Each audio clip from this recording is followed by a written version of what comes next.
And welcome to another edition of the Gamut Report here with me, your host, Matt Hribar. And today I have two guests in, and we're doing an education special, back to school. Hopefully you have, what? Maybe you have kids, maybe you're still in school, maybe you have, your grandma's in school, who knows? But we're going to talk about school in a lot of different ways. So I'm excited, and today I have my guests, and if they'd like to introduce themselves, I'll start over here with you. Hi, I'm Will Hudson. I'm a senior at John Carroll. I'm the president of the student union, and thanks for having me on, Matt. Yeah, and you study political science, And correct? I study political science, yeah. So, and you have a lot of background with kind of the student government, kind of knowing about like what the school needs to kind of present to students and that kind of dilemma. Yeah. Well, hopefully not always a dilemma, but and my second guest over there, Adrienne, how are you? Hi. I'm good. I'm happy to be here. And Adrienne, you also study political kind of hodgepodge. Mm-hmm. And both of you, can you just kind of run through a quick of your schooling? Like, where did you go to school? Was it public, private, both middle school, even elementary and high school? You go for it. You want me to go? Yeah. Yeah, so I'm from Auburn, Alabama, so a college town down south. I went to public school my whole life, except I went to private kindergarten. But first through 12th, I was just in Auburn City Schools, which is, pretty good. What was it like growing up in a college town? It's just kind of weird. Like, I mean, a lot of people in Auburn, their parents work at Auburn University, and so it was kind of different for me because mine didn't. So I never really felt the pressure to go to Auburn University that a lot of kids did down there. So. But the city schools were definitely like really closely connected with the university. Interesting. Yeah. So that definitely is a different way. I mean, when you talk about a lot of people growing up, they're like, I grew up XYZ. Right. Not everyone grows up with a college that's like right down the street. Right, or exactly. the town's like basically the college. Yeah. So that's definitely interesting. Cool. What about you, Adrienne? So I'm from Louisville, Ohio, very small town in Ohio. Let me think. My elementary school was in the middle of a cornfield, public school, very small. Was it like an agricultural class? No, it was not.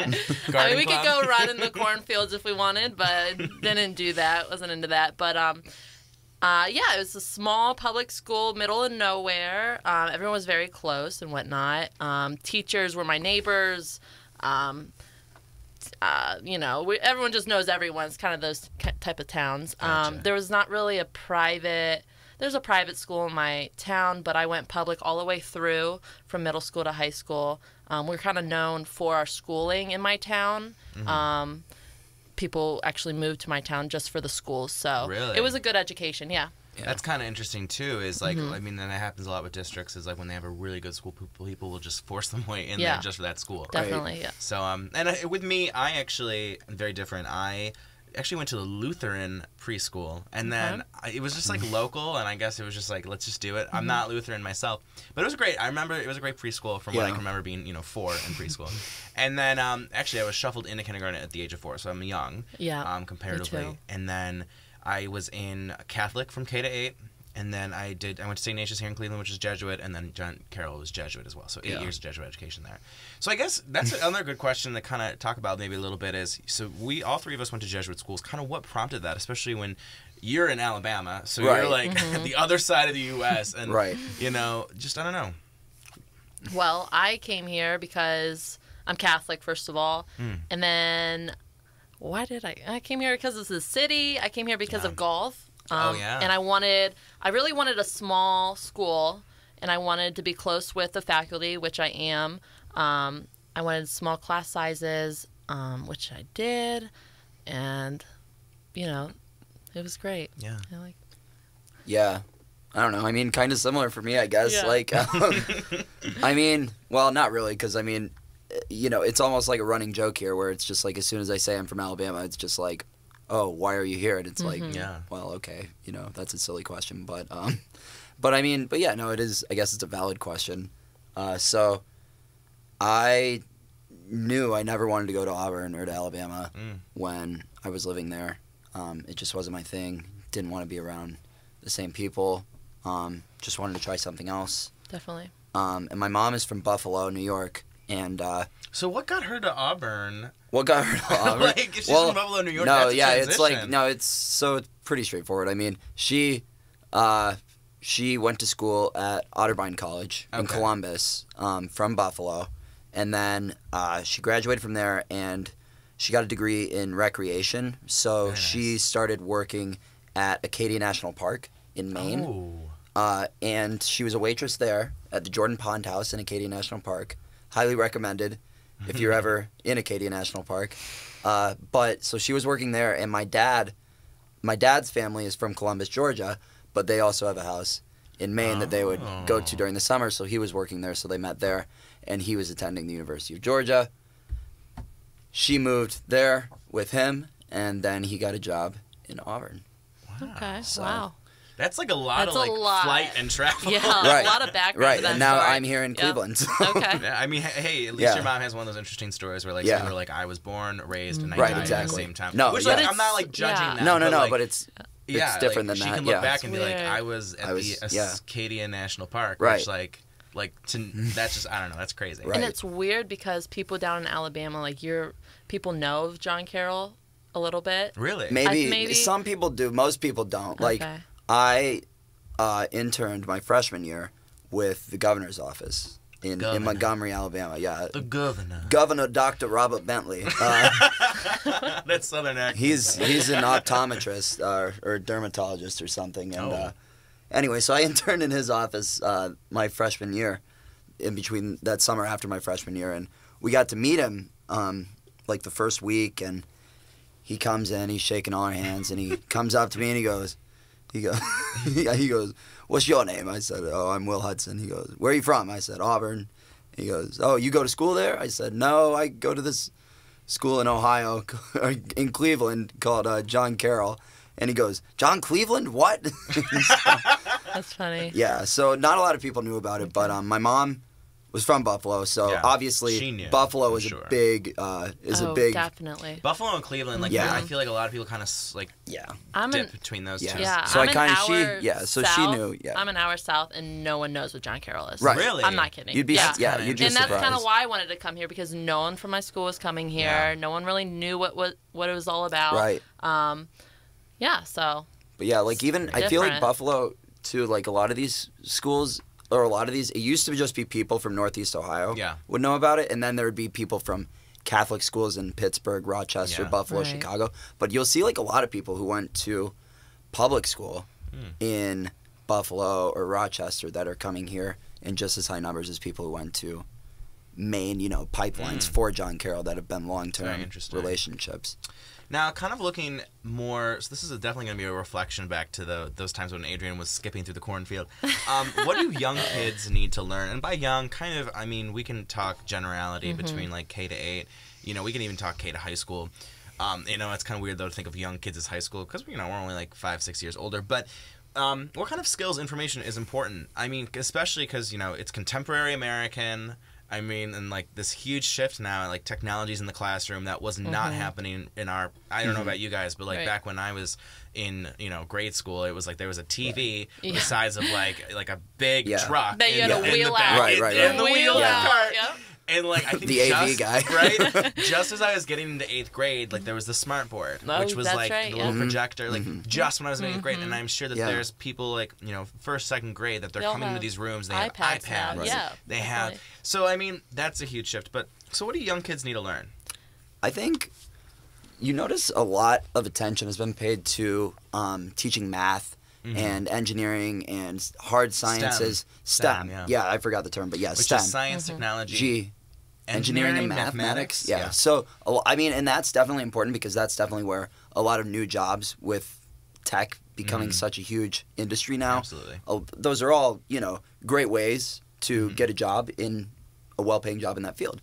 But I think what gets lost in a lot of that is kids are, I think, not being taught citizenship as much. And I had that in my notes. I really did want to talk about that. So go ahead and it's just like you see it with how uneducated our electorate is and how misinformed and how how easily things can be misrepresented and people just believe it. Definitely, and, yeah. I just think the media just kind of tells you one thing and then that's what you believe away. But I mean, just like teaching kids like just things that it's important to vote and why it's important to vote and why it's important to be informed when you go vote and why the president is an important person or why And I would even say, going off of that, more like about kind of society skills, like taxes. Exactly. Like, I don't know how to do taxes. I have someone do my taxes. And like, you would think that like maybe 8th grade, maybe just like they'd be like, okay, let's take some time to learn these skills. And I know when I was in high school, I did economics as an elective, but that class was like a general like kind of theory of economics. It was like money is power kind of thing. Like, it wasn't like, here's taxes, here's a checking account here. Like, I think that needs to be a huge part of the curriculum, because then you have people who graduate, you have people who are 18 who are like, what is a tax? It's like, they know how to do algebra 2, they know how to do calculus, but they can't budget a balance sheet. Right. Yeah, no, my high school actually, the year after I graduated, started a personal finance elective, which I guess is sort of targeted toward that, like how to fill out a tax return, how to write a check properly, things like that. And to me, that shouldn't be an elective. That should be like it's just basic mandatory skills. Yeah, like especially when you have schools that are like, oh, we devote ourselves an hour a day to a spelling class. And I'm not saying spelling's not important, but like, okay, well, let's make that a 15-minute cursive, like a little like. Well, cursive to me is important, but like, they actually have stopped putting the focus on cursive, which is interesting. Yeah, they stopped doing cursive. They have altogether. cut that out, which there's pros and cons. Did you guys both? Yo, Yeah, I did too. Never was able to nail the Q. We had the cursive Q with like we had to do it. Looked like a bracelet. I was like so excited to go to 6th grade and get out of elementary school, because it was just like we could write and print again, like all through 5th grade.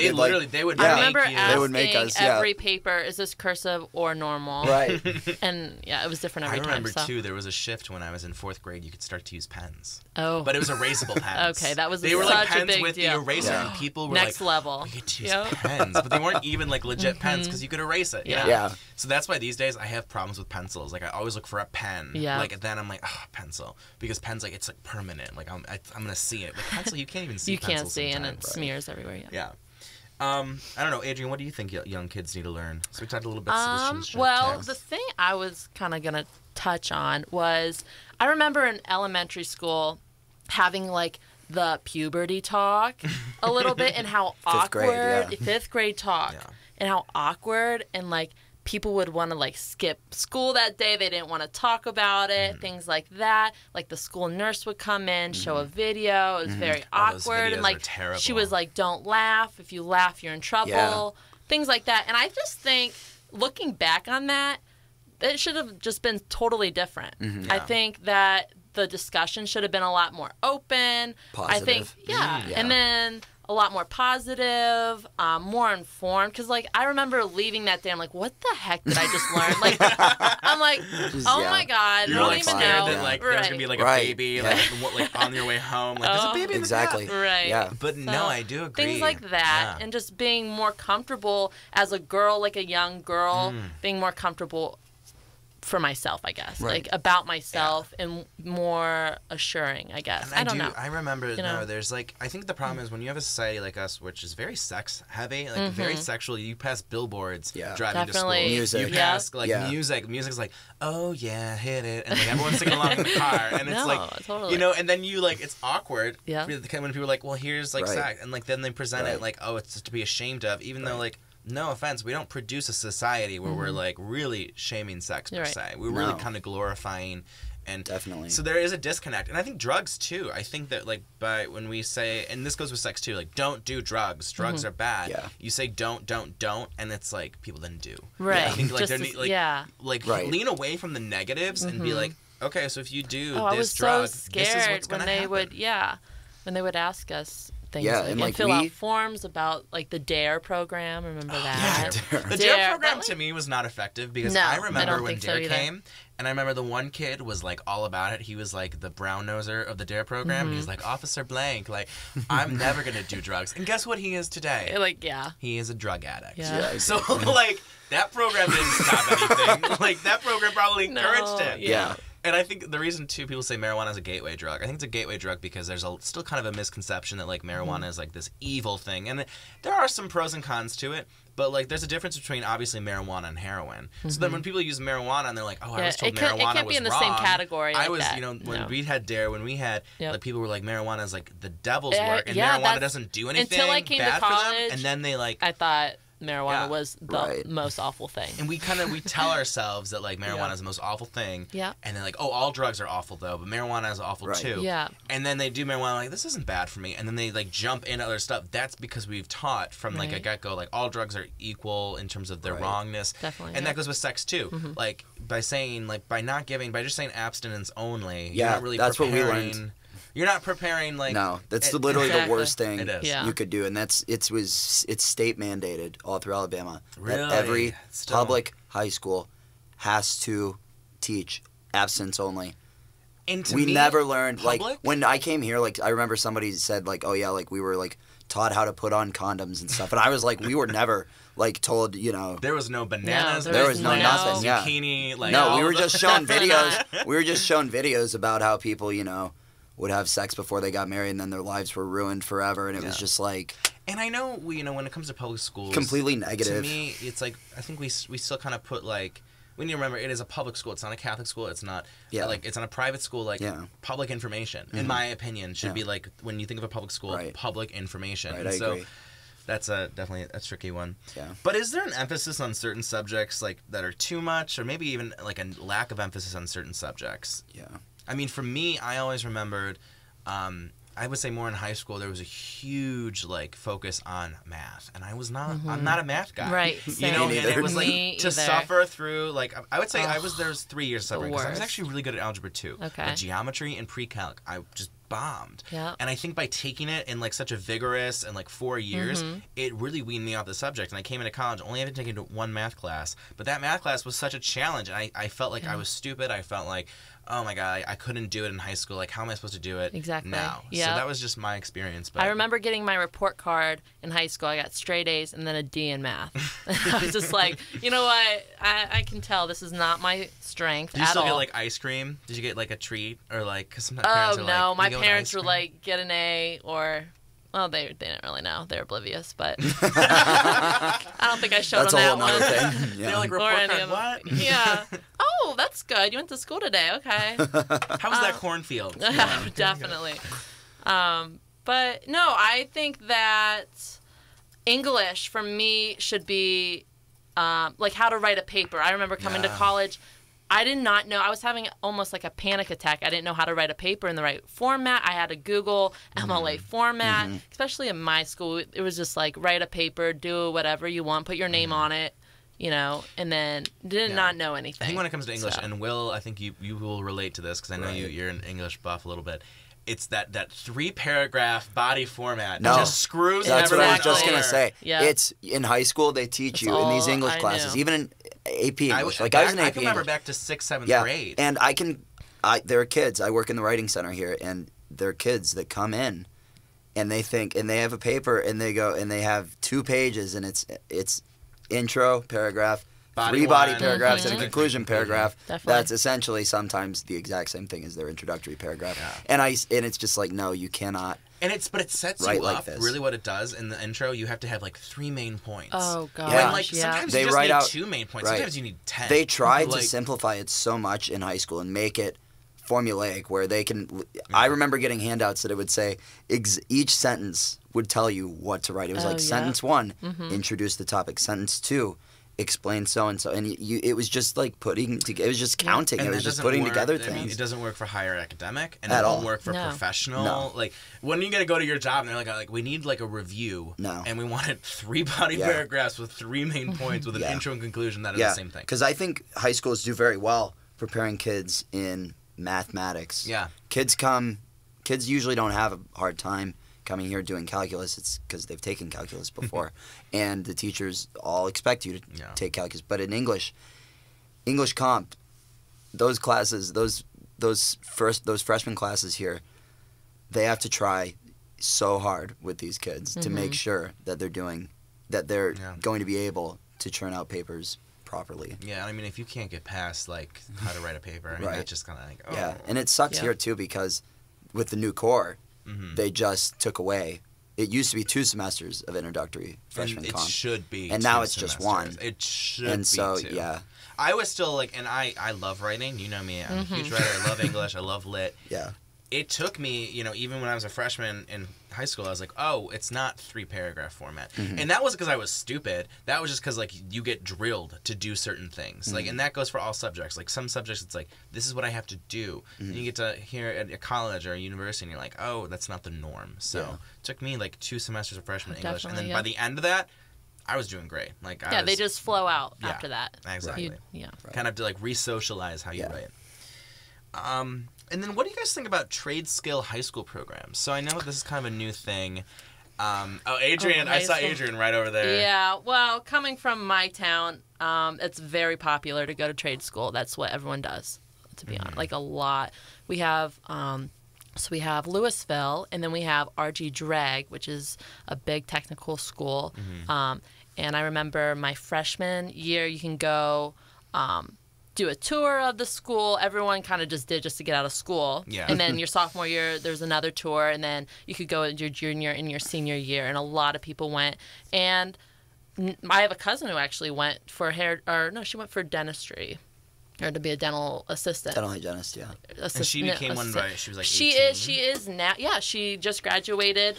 And she already has a job, which is great. And she's going to go back to our community college and get an associate's degree and see what she can do with that. But no, I think it's great. I think definitely some people have skills more hands-on, and then there's other people. Everyone has their own thing, Yeah. It just wasn't for me personally. But say like my brother, he could have went there and became a mechanic easily because he's so great with putting things together. His spatial skills are outstanding, and like if you gave him a computer and said type a paper, he wouldn't be able to. So you're like, what is this? No, definitely. You can put the computer together, but like trying to use the computer with people Word. Who want to save money and time and just want to get out there in the workforce, go for it. That's what I say. And I think for me too, it was. I went to a really big high school. It was about 500 kids in my graduating class. Wow. So really diverse group of people, probably almost majority minority, pretty close, but a lot. But it was hard because the environment in the college town is that everyone should go to college and everyone should try to go to Auburn because Auburn's such a great school. Everyone should go try the technical school. And it's here, and it's like with this high school, a lot of these kids probably should not have gone to college. Or should not have tried to go to college. I mean, I know a lot of people who went to the community college at least, and it's just not for everybody. It's just not for everybody. Yeah, that happened to my brother actually. He didn't want to go to RG Drag, which we told him to. He wanted to try out college. Great for him, do you? He went for a semester, just could not do it, but. That is something he should have done, but he's doing great now. Yeah. So. And it's one of those things too, where to me, and like maybe it's because my mom's a teacher, so like from early on, I kind of had like an advantage where like not all parents are teachers or trained to be teachers. And my mom's a really good teacher. Maybe I'm biased, but but I just remember like kind of her mentality was like every kid can be taught. Like it's not like there's a kid who's like so like they can't be taught anything. It's just like how you approach it and how what kind are they a visual learner? Are they an auditory learner? Do they need to like kind of like experience it in like an application method? So, but like sometimes school, especially like the way school is right now, it's just like pretty much you just go in, you sit in the classroom, and you just get talked at. So. How important is the arts in education? So I don't know if you guys have any fun art experiences. Oh, definitely. I was so into art. I remember in middle school, I had a great art teacher to this day, very close with her. I would stay after school and do fun projects with her, help her in any way. She always had these big shows, and I would help her. She kind of had a group of kids who would stay after school. I would be with her till 8 o'clock at night. Just she would order pizza for us, things like that. I got into some art shows, like statewide art shows, which was really awesome. Yeah.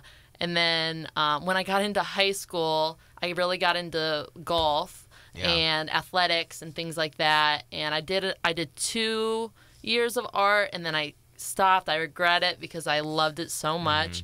But I think my art teacher wasn't as hands-on as my middle school. I like expected so much, and it just didn't reach my expectations. And like she would go out of her way to go get us art supplies, buy with her own money. She would go and get, you know, everything that we needed. But the funding is just not there, and I definitely saw that. And especially my town, we're such a big football town, and sports is like, you can't even match it. And I think when people think of art, they just kind of brush it off. We were at the end of the school, like not even around any other classrooms. It was like it was hard to even find the art room. And just like wasn't even heard of. And they put the art room like in the most definitely the dungeon-esque place. Exactly. In the whole school building. And it was almost like people just saw it as weird, or you were just like, you do art? Like, I don't know. And, you know, peer pressure. I was just like, okay, I'm done doing it. It's because, like, it kind of goes with this when you say expression, you know, art and music. When you say those things, like, they don't really matter. I mean, kids kind of, like, soak that in. Yeah. And they're like, it doesn't matter. Yeah. And, like, those kind of outlets, then, I don't know. What about you, Will? Yeah. Or Adrienne, if you have I just remember going home to my dad, actually. Really? And I was doing art. I was really into art, and I was scheduling my classes for my junior year, and he's just like, why are you taking art? He goes, that's never going to make money. He goes, you shouldn't do it. So I didn't, and I think that's mainly why I didn't do it. Because I'm like, maybe you're right. Maybe I should just stop. So took business, and that got me nowhere. So I think it's really important. I mean, I think it's important to provide that environment, that safe environment for people who enjoy doing art and enjoy creating art. And it's also just as important to learn about art and all kinds of art, and because that helps you think critically when you come to college, is looking at, you know, painting or watching a movie or listening to music and thinking, you know, what is the artist trying to say here? That kind of thinking can translate to anything. Well, definitely. creativity is the key function of art. You can work it into anything. If you, I mean, like, and trying to understand making it in the business world, you know, most successful businessmen, they're creative. They were visionary people. Yeah. Like, they were like, you know, they could see, you know, these projects come to life, and it's like, so, you know, English can do that. Math can't really give you creativity. You know, some of these other harder sciences, it's not really a creative means, and that's why I think it's really important that's like you kind of focus on these creative avenues, because to me, creativity is a huge part of, you know, success. Right. So, no, it is a shame. Sometimes, you know, I remember we didn't even have now they do, but when I was in school, middle school, they didn't have an art classroom. They didn't have the music classroom. It was a closet, and they would just like they'd like period kids for like the different instruments, and then like once a month we'd be in the library, and that would be like the whole little school orchestra in the library once a month, and it was like it was ratchet. Like, honestly, like it was ratchet. But now they have like an art room at my old school, which is kind of good to hear about. Like, okay, they gave it a room now, you know, even though it's in the basement, so it's probably like, I don't know, if there's like a flash flood, the art room's going. But I think it's just like, I just think it's a great thing for people just to get out, like, you're just let your mind free for like an hour. Some people can't even do that, which to me is like interesting. They're like oh, like, be creative, and they're like, what? Definitely. It stresses them out. Like, that's how I would be. Really? In middle school, my art teacher was like, you know, come eat lunch with me if you don't feel like comfortable. Because I was kind of like, I'm not shy, but I didn't really, I feel like I was always kind of more mature in a way. I thought I was maybe, and didn't really want to be around, I don't know, that sounds so bad. But like, I love being with her, love being in the room. So I would always, you know, it just gives you an outlet, I guess. And it's something different. And for someone to like believe in you, it kind of just was like inspiring in a way. So I think that's usually great for art. It's usually art teachers, or band teachers, or teachers like that who end up leaving bigger impressions on kids than their physics teacher, my math teacher, math teacher. Not to especially when someone's so like deep in, like, they're like this big walnut shell, and it's like, well, try and like crack that shell and like be open, be free, be artsy, you know. But like, there's different ways of looking at things. Absolutely. How important is it to be a good person? Like, in terms of, you know, education, Awful. like, how do we... Bad thing to do. Like, what... No, I mean, no big like, deal.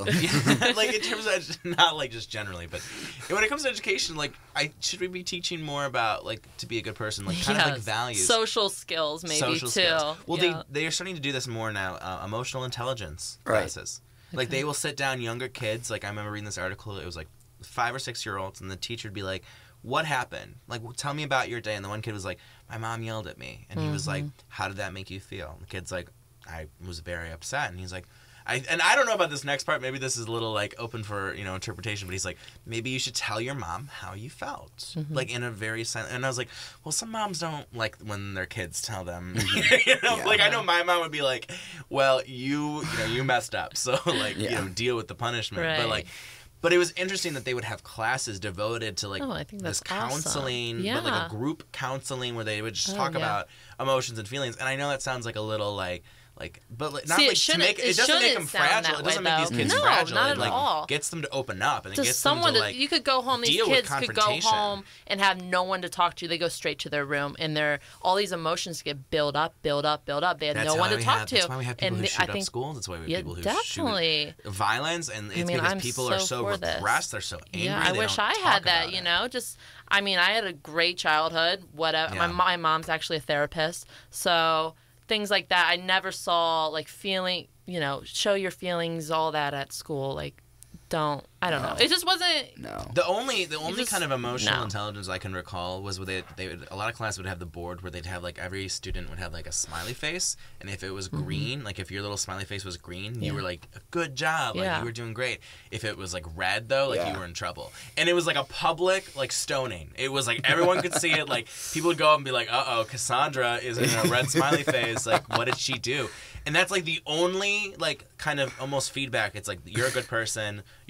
But, like, it's not even like you're a good person. It's like you're good or bad. Like, it's like good versus evil in the classroom. And, like, that was the most I remember. Yeah, so, and I don't know. I think John Carroll does a really good job at teaching values-based education. Yeah. Like, to your point, as in, you know, incorporating, you know, it's not just about academics. It's about, you know, living out the values. Like the first day of school when they say, go around the room and tell me something fun about yourself. I hate that. Yeah. And I think we need to stop that. That is one thing. Stop there right now. Yeah. Well, I got one more question for you guys. Okay. And this is actually like a kind of a juggernaut, so we might really not even have an answer. College debt crisis.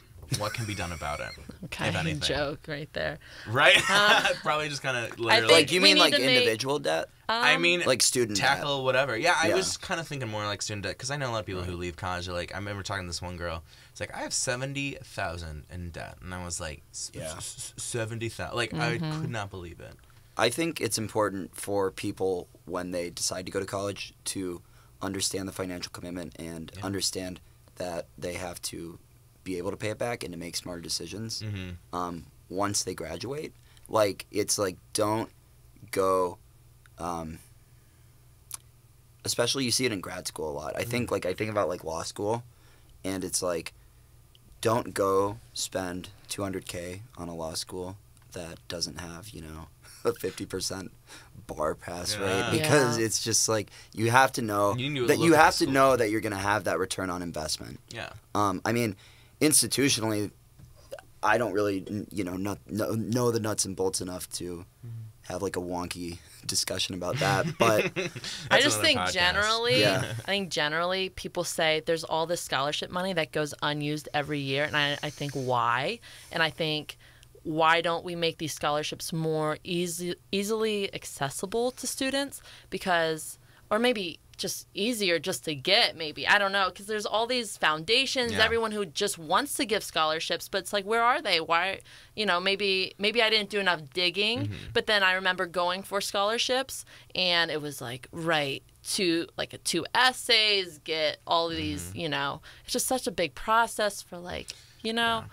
Do you think monetizing education, is that a problem, that we put like so much money into education? Because I think a lot of people think of college and they think of money. They don't think of like, you know, the chance to be someone different, the chance to get a degree, the chance to like do something more. I think it's important for kids to almost have a paradigm shift when it's coming to that. Especially for me, all I heard when I said, "Oh, I'm going to John Carroll," It's a private school in Ohio, 800 miles away, and everyone just immediately assumed it would be way more expensive, and actually, it was almost exactly the same for me to go here as it would have been to go to Auburn, which is 1 mile from my house. So, I think people just need to have a paradigm shift with that, where going to college is probably the most important investment you can make in monetarily. I mean, because if you don't go to college, you're going to be making a lot less. And they say that there's always people who are like, but like Steve Jobs dropped out of college, Mark Zuckerberg dropped out of college, right? But unless you're a once in a lifetime visionary, like Steve Jobs, not everybody's Steve Jobs. Like people who say that, especially people who say that to me, I'm like, okay, if you're implying that you were Steve Jobs right now, I mean, best of luck to you, but because I know I'm not Steve Jobs, right? I'm not a Zuckerberg either. Right. I mean, if you have that kind of confidence and in yourself to do that, then go for it. But I do know plenty of people though that didn't go to college and they're doing very well from themselves. Sure, I know. Many, yes. But yeah, I know. I totally agree with you. Yeah. But thank you so much, guys, for being on. Thank you, Matt. We're gonna have to do this again soon. Definitely. We had a great conversation. I can't believe time just flew on this topic. Did. But no, great having you, and I'll see you next week. As for you, listeners of the Gamut Report with Matt Hribar, me being Matt Hribar, in case you couldn't connect that over the last 40 minutes. I'll see you next week for another edition. So stay tuned to next week, and thanks one more time to our guests. Bye. Thanks for listening to the Gamut Report this week. We'll see you next week when we do a fast food pizza. So it's going to be all up for grabs when we go against Little Caesars, Papa John's, Giorgio's, and Pizza Hut. See you next Monday.